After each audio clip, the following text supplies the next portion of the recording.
Who is the woman, the child, and the dragon in Revelation 12?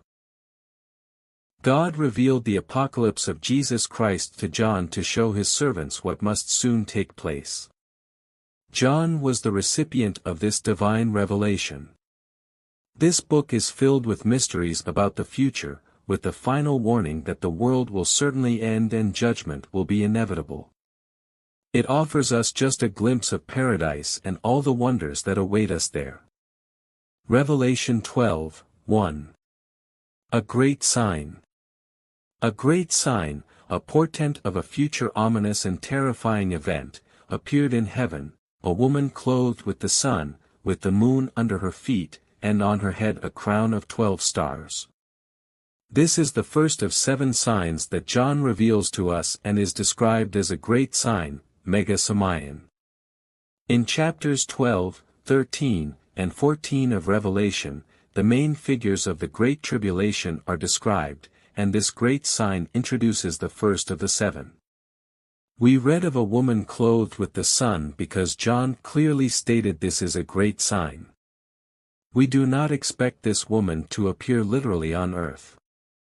God uses this sign to communicate something to John and to us.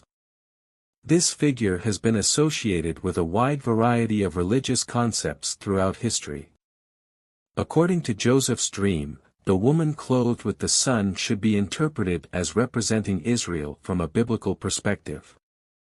In the dream, Jacob was symbolized by the sun, Rachel, Joseph's mother, was represented by the moon, and the 11 stars were interpreted as the sons of Israel bowing to Joseph.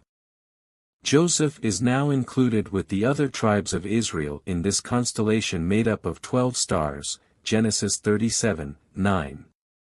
Genesis 37:9. Joseph's dream. But Joseph had another dream, and he told it to his brothers. Listen, he said, I had another dream, and this time the sun and moon and 11 stars were bowing down to me. In other Old Testament passages, Israel, Zion, or Jerusalem are often portrayed as a woman, Hosea 2:19-20. I will betroth you to me forever, yes, I will betroth you to me in righteousness and justice, in loving kindness and mercy. I will betroth you to me in faithfulness, and you shall know the Lord. Revelation 12:2.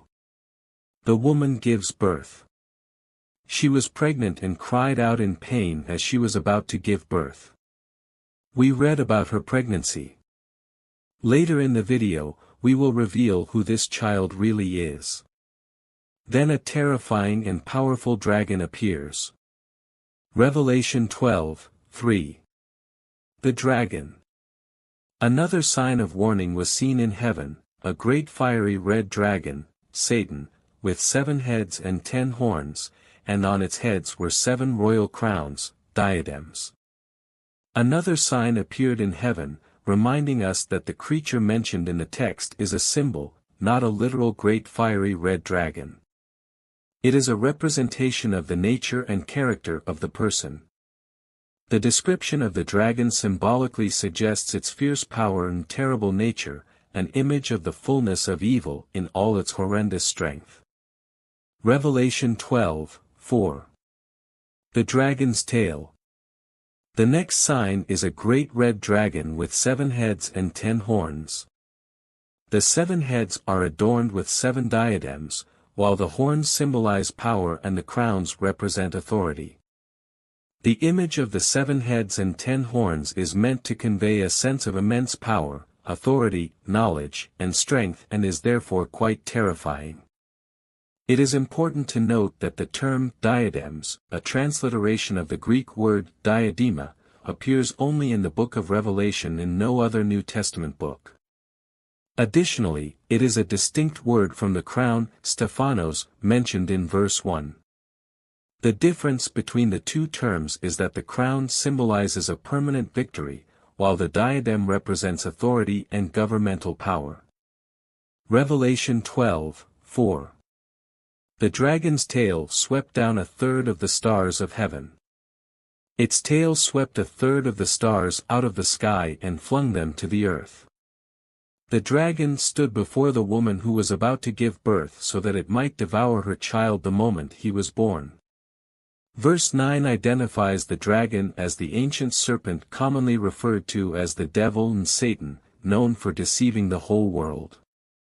Verse 4 reveals that Satan is waiting for the birth of Christ with the intent to destroy him. God never created an evil being; instead, He created angels capable of experiencing immense joy and achieving great distinctions in their glorious domain. However, they also received free will, implied in the creation of moral beings. As a result, they could exercise this free will for their eternal benefit or destruction.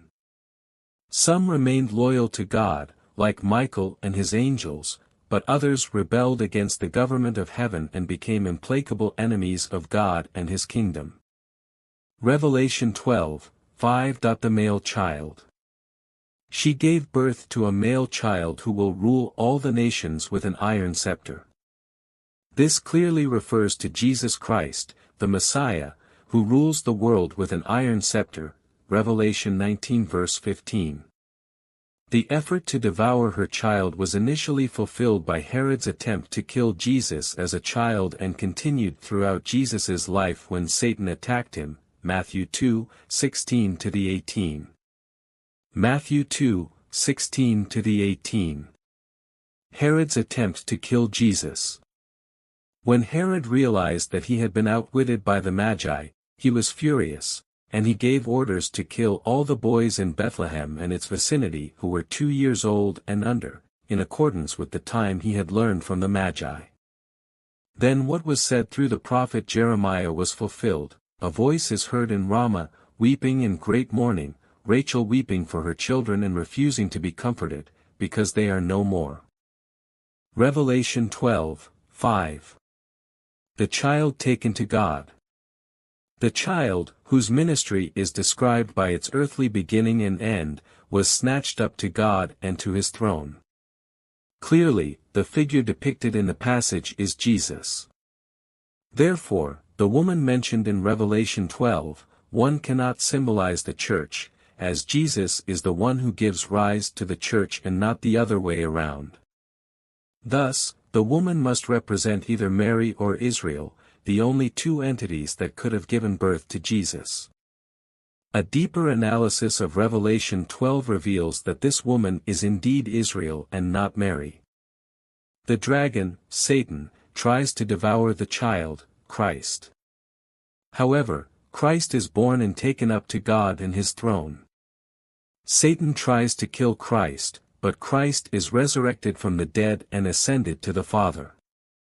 The vital image for identifying this woman lies in the description of her labor pains, a prophetic image found in several places in the Old Testament. Micah 4:9-10. Israel's labor pains. Why do you now cry aloud, have you no king? Has your counselor perished, that agony has seized you like a woman in labor? Writhe in agony, daughter Zion, like a woman in labor, for now you must leave the city to camp in the open field. You will go to Babylon, there you will be rescued. There the Lord will redeem you out of the hand of your enemies. Micah prophesied that Israel would be taken captive to Babylon, experiencing intense pain like that of a woman in labor. However, amid their suffering, they would be rescued and redeemed by God. Micah continued to use this image a few verses later in his prophecy. According to Micah, the nation's suffering would continue until the remnant brought forth the birth of the Messiah. The prophecy was a message of hope, for the Messiah would come and lead his followers with the strength of the Lord. The prediction of labor pains symbolizes the suffering of the physical nation of Israel, which would lead to the purification of its people. Revelation 12:6-7. The woman flees.